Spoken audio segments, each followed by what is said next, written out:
دوستو انسان کو کل عقل بھی مل جائے تو پھر بھی اللہ کی حکمت کا وہ احاطہ نہیں کر سکتا۔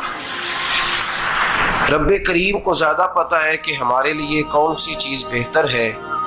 اور کون سی چیز ہمارے لیے نقصان کا باعث ہے۔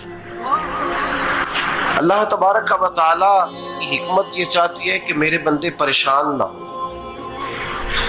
رب یہ چاہتا ہے کہ میرے بندے کسی جگہ پہ بھی دقت اور پریشانی کا شکار نہ ہو، تو اللہ تبارک و تعالی نے راہ اعتدال اختیار کرنے کا حکم ارشاد فرمایا کہ تم اعتدال کے رستوں پہ چلو، معتدل زندگی گزارو، افراط و تفریط سے بچو۔ آج جس معاشرے میں ہم وقت گزار رہے ہیں، اس معاشرے میں ہم اس بات کو سمجھنے سے قاصر ہیں کہ اصل ہمارا مسئلہ کیا ہے۔ ہمارا اصل جو مسئلہ ہے اس کی شناخت ہمیں کیسے ہوگی اور ہم پھر اس تک رسائی کس انداز میں حاصل کر پائیں۔ ہم ہمیشہ اپنی آمدن بڑھانے کے چکر میں رہتے ہیں، ایک کام اور شروع کر لیں، پارٹ ٹائم جاب شروع کر لیں، کوئی سائیڈ بزنس اس کا آغاز کر لیں۔ ہماری جو دوڑ لگی ہوئی ہے وہ لگی ہے کام بڑھانے میں، آمدن بڑھانے میں، حالانکہ اسلام ہمیں یہ کہتا ہے کہ تو آمدن بڑھانے کے چکر میں نہ پڑ، اصل بات یہ ہے کہ تو اپنے خرچے کنٹرول کر۔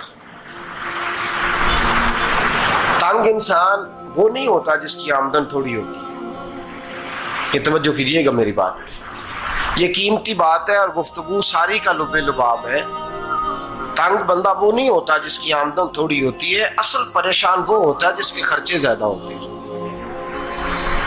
اور ہمارا جو روزمرہ کا نقصان ہو رہا ہے نا، وہ آمدن کے معاملات میں نہیں ہو رہا۔ بنیادی نقص جو واقعہ ہو رہا ہے وہ یہ ہے کہ ہمارے اخراجات زیادہ ہیں اور وہ اخراجات کسی اور نے نہیں بڑھائے، وہ خرچے ہم نے خود بڑھا لیے ہیں اور اب ہمیں اس کا نقصان بھگتنا پڑ رہا ہے۔ اور اگر آپ صحیح معنوں میں ٹٹولیں تو جو بہت امیر لوگ ہیں وہ تو ان خرچوں سے بچ گئے۔ میں نے بہت سارے ایسے ختمات میں شرکت کی ہے، میں بہت ساری ایسی جگہوں پہ گیا ہوں کہ جہاں لوگوں نے بڑا مختصر سا ختم دلایا ہے تو ہو گیا ہے ختم۔ ختم کے معاملے میں کب کسی نے پابندی لگائی ہے کہ اس میں 200 آدمی شریک ہوگا تو تب یہ سال ثواب صحیح ہو سکے گا؟ کون کہتا ہے؟ یا شادی کے موقع پر اگر سارے بہن بھائیوں کو نہ بلایا گیا تو میری شادی پایہ تکمیل تک نہیں پہنچے گی، اس میں برکت نہیں ہوگی، یہ کس نے فتویٰ دیا ہے؟ معتدل زندگی کا اسلام حکم دیتا ہے۔ میں پڑھ رہا تھا کہ ایک بہت بڑا صدر ہے، غالباً سوڈان کے صدر کی بات ہو رہی تھی، تو اپنے بیٹے کی بارات لے کے گیا تو 4 لوگ گئے ہیں بارات اور 15 لوگوں کا اس نے اہتمام کیا اپنے گھر میں کھانا کھانے کا، تو کیا شادی ہو گئی کہ رک گئی؟ تو بھائی راگ الاپنا اس بات کا کہ بڑی پریشانی ہے، کوئی سائیڈ بزنس شروع کیا جائے فلان جگہ فلان جگہ فلان جگہ، تو اصل معاملہ یہ ہے کہ پہلے ایک بندہ کماتا ہے تو پھر بھی گھر ہی چلتا ہے، پھر بڑا بیٹا ساتھ شامل ہوتا ہے تو پھر بھی گھر ہی چلتا ہے، پھر منجلا بیٹا شامل ہوتا ہے تو پھر بھی گھر ہی چلتا ہے۔ جو رونا دادا جی رویا کرتے تھے کہ بڑی مصیبت ہے، بڑی مشکل ہے، گاؤں میں رہ اکیلے ہوتے تھے اور وہ 5 بچوں کو اور 4 بچیوں کو وہ پالتے تھے، تو جو وہاں پریشانی تھی وہی آج پریشانی شہر میں آ کر پڑھ لکھ کر موٹی تنخواہ لے کر وہی پریشانی ہمیں ہے۔